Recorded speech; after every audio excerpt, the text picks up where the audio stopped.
मैं Vivek Bindra, founder and CEO बड़ा business .com। आपने थंबनेल पे बिल्कुल ठीक पढ़ा है। बेरोजगारी में देश को क्या सुझाव की आवश्यकता है, कोरोना के बाद क्या क्राइसिस है। दो रिपोर्ट से शुरू करूंगा, एक सीएमआई की रिपोर्ट और दूसरी सीआईआई की रिपोर्ट। अगर सीएमआई की रिपोर्ट देखें तो 20 अप्रैल तक 14 करोड़ लोगों की नौकरी जा चुकी है, बहुत दुख की बात है। पर अगर सीआईआई का डेटा देखें तो 30 करोड़ लोगों की नौकरी जाने वाली है। 15 मई तक 30 करोड़ लोगों की नौकरी जा चुकी होगी। हमारा देश जो कि बहुत बड़ा है, 137 करोड़ की पॉपुलेशन है। 137 करोड़ लोगों में से 16 साल से ज्यादा की उम्र वाले लोग 100 करोड़ से ज्यादा है।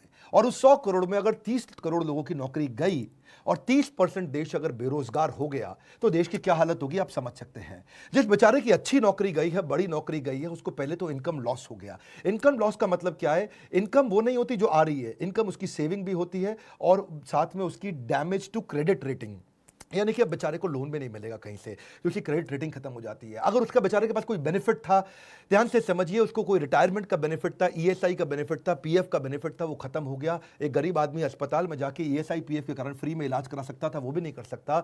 इंश्योरेंस का बेनिफिट खत्म हो गया। और अगर कोई बड़ी कंपनी में काम करता था तो बेचारे को जिम का, ट्यूशन रिम्बर्समेंट का, दूसरे रिम्बर्समेंट का बेनिफिट तो गया ही गया। सबसे बड़ी बात क्या है? उसको लॉस ऑफ करियर होगा। जो व्हाइट कॉलर जॉब होती है, पढ़े लिखे लोगों की जॉब होती है, अगर उनके रेज्यूमे के अंदर जो सीवी होता है उसमें अगर गैप आ जाए तो बेचारे को अगली जॉब में कन्विंस करने में बहुत दिक्कत आती है। हम भी महसूस करते हैं। कोई 2 साल घर पे खाली बैठा है और रेज्यूमे में दिखाता है मैं 2 साल से खाली बैठा हूं, तो लोग एक्सप्लॉइट करते हैं उसको। अगली जॉब बेचारे को कम तनख्वाह पे ज्वाइन करनी पड़ती है उसको, या फिर इंडस्ट्री पूरी तरह चेंज करनी पड़ जाती है। भाई पैसा चाहिए, कहीं भी नौकरी दे दो मुझको। अब उसके जो गैप है रेज्यूमे के कारण पूरा करियर मोमेंटम बर्बाद कर देता है। सबसे बड़ी बात क्या है? उसका फिजिकल और इमोशनल हेल्थ खत्म हो जाता है। आपको समझना पड़ेगा, वो होपलेसनेस, वो जो डिप्रेशन, वो जो वरी, एंग्जाइटी और फैमिली रिलेशनशिप का जो असर है बहुत बड़ा है। कितने डिप्रेशन के केस आएंगे उसका कोई अंदाजा नहीं है। अपने दोस्त में अमेरिका से मैं बात कर रहा था, बोले कई लोग अंदर से टूटेंगे जो अभी दिखेगा थोड़े दिनों बाद। इस समय तो केवल कोरोना कोविड हो रहा है। जब ये टूटे हुए लोग बाहर निकलेंगे क्या हाल होगा? ब्रोकन फैमिलीज सबसे ज्यादा इस समय दिखेंगी। One of the top most reason क्यों डिवोर्स हो रहे हैं, बेरोजगारी डिवोर्स के टॉप मोस्ट रीजंस को कंट्रीब्यूट करता है। और जब डिवोर्स हो जाता है तो जुवेनाइल डिलिंक्वेंसी, यानी कि छोटे बच्चे आपराधिक वारदात में घुसते हैं। जुवेनाइल डिलिंक्वेंसी का मतलब है 14 साल से कम उम्र का बच्चा भी कोई ना कोई चाकू, छुरी, गलत काम, चोरी चक्कारी में पड़ना शुरू हो जाता है। इसका कारण क्या है? कारण बाद में, असर क्या है? परपर्टेड इंक्रीज इन क्राइम। अब अगर इतनी भारी मात्रा में लोग जब बेरोजगार होंगे, बेरोजगार को इज्जत से नहीं देखा जाता है। उसकी आस पड़ोस के लोग उसके बारे में क्या क्या बोलते हैं, अनएक्सेप्टेबल हो जाता है। वो ऐसा जैसे छुआछूत जैसा हो गया बेचारे के साथ। सोशली लोग उसको पसंद नहीं करते और सिग्निफिकेंटली ज्यादा राइज देगा ये क्रिमिनल्स बढ़ने में। क्योंकि जब इस तरह से बेरोजगारी होगी तो पैसा चाहिए, खाना चाहिए, पहले रोटी, फिर कपड़ा, फिर मकान, किधर से लेकर के आएगा वो? इस सारी समस्या के चलते जानते हैं क्या है उसका असर क्या आता है? वो सरप्राइज हो जाता है, बहुत हेल्पलेस होता है, एक शॉक में आ जाता है और अनवेल जैसे सिम्टम आने लग जाते हैं। बिना बात के उसको लगता है कि मैं बीमार हो गया हूं। इतना टायर्ड और एग्जॉस्टेड फील करता है ऐसा आदमी।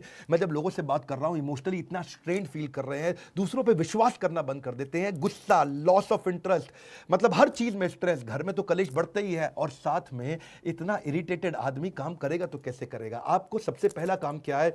अपना फिजिकल हेल्थ का टेक केयर करना भी इमोशनल हेल्थ का टेक केयर करना जैसा होता है। अगर आप फिजिकल टेक केयर करेंगे उससे भी काफी इमोशनल टेक केयर होगा। इस समय तो एक्सरसाइज सबसे पहले शुरू कर दीजिए, कुछ ना कुछ फिजिकल एक्टिविटी शुरू करिए, खाली मत बैठिए, ये बहुत इंपॉर्टेंट है। अपनी ईटिंग हैबिट्स को कंट्रोल करिए। अब पहले अपन चलते हैं कि जिस बेचारे की नौकरी अभी है उसको क्या करना है। नंबर 1 क्या है? जिसकी नौकरी चल रही है, 2 हिस्सों में लेते हैं इसको, जिसकी नौकरी चल रही है या जिसकी चली गई है। अगर आपकी नौकरी चल रही है, पहली चीज वर्क फ्रॉम होम को सीरियसली ले लो भाई लोग। इस समय वर्क फ्रॉम होम का मतलब क्या है? मजा एट होम नहीं है। ये वो टाइम है जब आप अपने आप को स्ट्रैटेजी में इन्वॉल्व करो, सीनियर लीडरशिप के साथ कुछ ना कुछ मैसेज करने शुरू करो, टॉप लीडरशिप के साथ नेटवर्क करो, कुछ ना कुछ मैसेज करके उनको पूछो सर और कैसे कंपनी को आगे बढ़ाएं और कैसे करें। काम का जिक्र, काम की फिक्र दोनों करके दिखाओ। नहीं है तो भी करो। इस समय तो काम का जिक्र, काम की फिक्र दोनों करो। चुपचाप बैठ करके मैसेज का रिस्पॉन्ड डिले करना कंपनी के लीडर्स में शक पैदा करेगा आपके खिलाफ। स्ट्रैटेजी में इन्वॉल्व हो, ऑपरेशंस में भी इन्वॉल्व हो। देखो मार्केट में बेस्ट प्रैक्टिस क्या है, पढ़ो उन पॉजिटिव कंटेंट को जहां से लोग बिजनेस को घर से कैसे चला लेते हैं उसके बारे में समझो।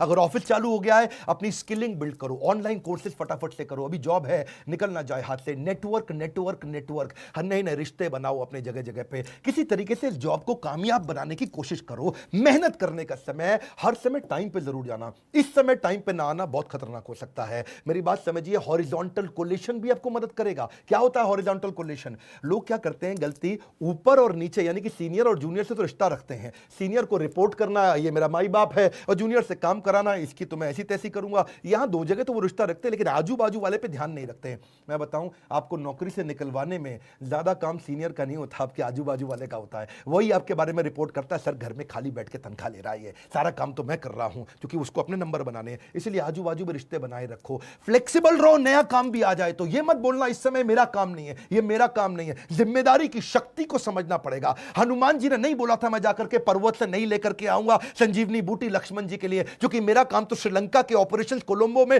रावण को निपटाने का था। उन्होंने नहीं बोला कि भगवान जब आपने ज्वाइनिंग कराई तो आपने मुझको थोड़ी कहा था ट्रैवल भी करो, तुम कोलंबो से काठमांडू जाओ, वहां से जाके संजीवनी बूटी लेकर के आओ। हनुमान जी को जो काम दिया गया वो करा। इस समय हनुमान बनने का समय, फ्लेक्सिबल रहो, कंप्लेन बिल्कुल नहीं करो, हर समय मदद के लिए तैयार रहो और जितना हो सके पॉजिटिव रहो। ये तो बातें थी जिनकी बेचारों की नौकरी अभी चल रही है, लेकिन जिसकी चली गई उसको सबसे पहला काम क्या करना है बता रहा हूं। बिल्कुल मत घबराना, जबरदस्त सुझाव दूंगा आपको। नंबर 1, पहला, थोड़ा फ्यूचर फोकस्ड हो जाओ। फ्यूचर फोकस्ड का मतलब थोड़ी अपनी प्लान कर लो अपने कैश को। आज तक सेविंग अकाउंट में, एफडी में, सब मिला के, गोल्ड सोना गहना मिलाकर के कितना पैसा आपके पास पड़ा है, और कौन से दोस्त और कौन से परिवार के लोग हैं वो कितनी मदद आपको कर पाएंगे, और उससे कैलकुलेट कर लो कितने महीने आप घर को आराम से चला लोगे। इससे आपको रोड मैप मिल जाएगा कि इतने दिन के अंदर नौकरी चाहिए ही चाहिए। अगर आपके पास 4 महीने का पैसा पड़ा है, बिल्कुल मत घबराना, बहुत है, 4 महीने के अंदर अंदर आप दोबारा जंप मार लेंगे। क्यों घबराते हो? कंफ्यूज नहीं होना। दूसरा, इतना पर्सनल मत ले लो उस नौकरी को जाने को। एक आंसू नहीं बहाना अगर नौकरी गई, पर्सनल मत लो। आने वाले समय के अंदर जब वापस सारा लॉकडाउन खत्म होते ही बिजनेस चालू होंगे, लोगों को फिर जरूरत पड़ेगी अच्छे एम्प्लॉइज की, फिर मौका मिलेगा। Number 3, prioritise self care. क्यों बोल रहा हूं अपना ध्यान क्यों रखो आप? क्योंकि आप इस जहाज के कप्तान हो, आप हवाई जहाज के पायलट, समुद्री जहाज के कप्तान। अगर कप्तान को कुछ हुआ या पायलट को कुछ हुआ तो पूरा जहाज खराब होगा। परिवार के लिए सबसे पहले खुद का ध्यान रख लो, अपने आप को उठा लो इस समय। Number 4, surround yourself with positive people. अगर पॉजिटिव अंदर जाएगा तो पॉजिटिव बाहर आएगा, नेगेटिव अंदर जाएगा तो नेगेटिव बाहर आएगा। Good in good out, negative in negative out, positive in positive out, garbage in garbage out. कुछ भी अंदर गंदगी नहीं जाने देना इस समय। केवल positive video, positive audio, positive दोस्त, पावरफुल उन किताबों को, उन वीडियोस को देखो जो आपकी जिंदगी में आपको आगे बढ़ाएंगे। कोई क्राइम पेट्रोल नहीं देखना इस समय बैठ करके आपको। अगला क्या? Tap your old network. जितने पुराने दोस्त थे सबको अपना रिज्यूमे भेजना शुरू कर दो। दोस्त मेरी मदद कर यार, भाई बता यार, जितने आपके लिंक्डइन के प्रोफाइल थे, जो आपके सोशल कनेक्शन थे, जिसको जानते हो सबको रिज्यूमे भेजो। बताओ यार नई अपॉर्चुनिटी ढूंढ रहा हूं, बड़ी जंप लूंगा, बहुत मेहनती आदमी हूं, किसी चक्कर में कंपनी की गलती से मेरी नौकरी गई। अगला क्या है? आपको जॉब ढूंढने को भी जॉब की तरह करो। नौकरी ढूंढना भी ऐसे करो जैसे ये नौकरी है आपकी।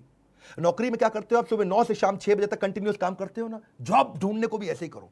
सुबह 9 से शाम 6 बजे तक लगातार जॉब ढूंढूंगा, 9 घंटे जॉब ढूंढना ही मेरी जॉब है। अरे मिलेगी कैसे? नहीं मिलेगी ना आपको, बहुत बड़ा देश है, 125 करोड़ लोगों का देश है, कैसे जॉब नहीं मिलेगी आपको? जॉब को भी ढूंढने को जॉब की तरह करो। सुबह 9 बजे बैठ जाओ, naukri.com खोल के, दोस्तों को खोल के, रिश्तेदारियों को खोल के, हर एक को बताओ, हर एक से बात करो, और सुबह 9 से 6 तक जब आप लगातार 1 महीना करेंगे, एक नहीं 10 नौकरी की अपॉर्चुनिटी मिलेगी। अपने आप से कभी भी गलत क्वेश्चन मत पूछना कि हाय मेरे साथ ही ऐसा क्यों होता है। ऐसा पूछने की जगह भगवान लगता है आपने मुझको बड़ी अपॉर्चुनिटी दी है, कोई इससे बड़ी जंप मारने वाला था क्या मैं? अपने आप से सही पॉजिटिव सोल्यूशन ओरिएंटेड कुछ क्वेश्चन पूछो, नेगेटिव प्रॉब्लम ओरिएंटेड क्वेश्चन मत पूछो। Ask positive solution oriented question. अब बड़ी जंप कैसे लूं? सबसे बड़ी ग्रोथ मुझे कैसे मिलेगी? लॉकडाउन के बाद इससे बढ़िया जॉब कहां से मिलेगी? लॉकडाउन के बाद सबसे बड़ी ग्रोथ कहां से निकाल के आऊंगा? किधर जाऊंगा? किससे मिलूंगा? कैसे बात करूंगा? Solution oriented question, solution solution solution. Problem की बात नहीं कर रहा हूं। अगला क्या है? रिज्यूमे को ब्रश अप करो, रिज्यूमे को और पावरफुल बनाओ, नए स्किल, नए सर्टिफिकेशन, नए कोर्स ज्वाइन करो, कोई ना कोई नया बिजनेस प्रोग्राम अटेंड करो, ऐसा कोई नया ट्रेनिंग प्रोग्राम अटेंड करो जिसके सर्टिफिकेट को आप दिखा सको। रिज्यूमे को सॉलिड बनाओ, लोगों से, दोस्तों से मदद लो, जिसकी इंग्लिश अच्छी है, जिसका बिजनेस सेंस अच्छा है, उसको बोलो आपको रिज्यूमे बनाने में मदद करेगा। और सबसे इंपॉर्टेंट पॉइंट बता रहा हूं, पिछली कंपनी से लड़के मत निकलना, बता रहा हूं आपको मैं, मेरी बात मान जाओ। आपको प्रैक्टिकल सुझाव दे रहा हूं, डोंट बर्न योर ब्रिजेस। जिस जगह से निकल के आ रहे हो ना, वहां रिश्ते बना के रखना। हो सकता है वही दोबारा बुलाएं और प्रेम से बुलाएं और हाथ जोड़ के बुलाएं, पर अगर आप झगड़ा करके निकलोगे तो वो अगली कंपनी को भी अगर रेफरेंस पूछने के लिए उसने फोन किया तो बोल देंगे वो अगली कंपनी को भी, ये बड़ा घटिया आदमी था, इसको मत लेना, हमारे यहां से गाली बक के निकला है, कैरेक्टरलेस आदमी है। डोंट बर्न योर ब्रिजेस, जहां से निकल रहे हो वहां से रिश्ते बना के रखना सबसे बड़ी बात है। अपने ऊपर फेथ रखो, you will start all over again. वापस बिजनेस चालू होएंगे, सब चालू होने वाला है, फिर जरूरत पड़ेगी कस्टमर की भी, एम्प्लॉयज की भी, वेंडर की भी, सप्लायर की भी, हर एक की जरूरत पड़ेगी। खत्म नहीं होने जा रही है दुनिया, वैक्सीनेशन निकलती चली जा रही है। इजराइल ने बहुत काम कर लिया, मेरे साथ जुड़े रहना। बाउंस बैक कराने पे ये चैनल दुनिया का नंबर 1 बना है एंटरप्रेन्योरशिप के मामले में। लाइक करके उत्साह बढ़ाओ, और जिसकी नौकरी गई है, जो नौकरी कर रहा है, उसको ये वीडियो जरूर पहुंचा दो। अगर आप एक एम्प्लॉयर है तो अपनी एम्प्लॉयज को दिखाओ, आप एक एम्प्लॉय हो तो बाकी एम्प्लॉयज को दिखाओ। Let this video go out in the market. WhatsApp पे डाउनलोड करके शेयर करना, सब्सक्राइब करो अगर पहली बार मेरे चैनल पे आए हो। ऐसे वीडियो ले तो आपसे मिस हो जाएंगे। हमारे साथ जुड़े रहने के लिए, कमेंट बॉक्स में फरमाइश देते रहने के लिए, हमारे एंटरप्रेन्योरशिप कोर्स हो सकता है अपने यहां स्टार्टअप बिल्ड कर सकें। अगर नौकरी चली गई, फाइनल सोल्यूशन स्टार्टअप भी बिल्ड किया जा सकता है। हमारे काउंसलर से पूछिए कि मैं कैसे बिजनेस स्टार्ट कर सकता हूं। आप सबका हमेशा की तरह प्रेम पूर्वक बहुत बहुत धन्यवाद।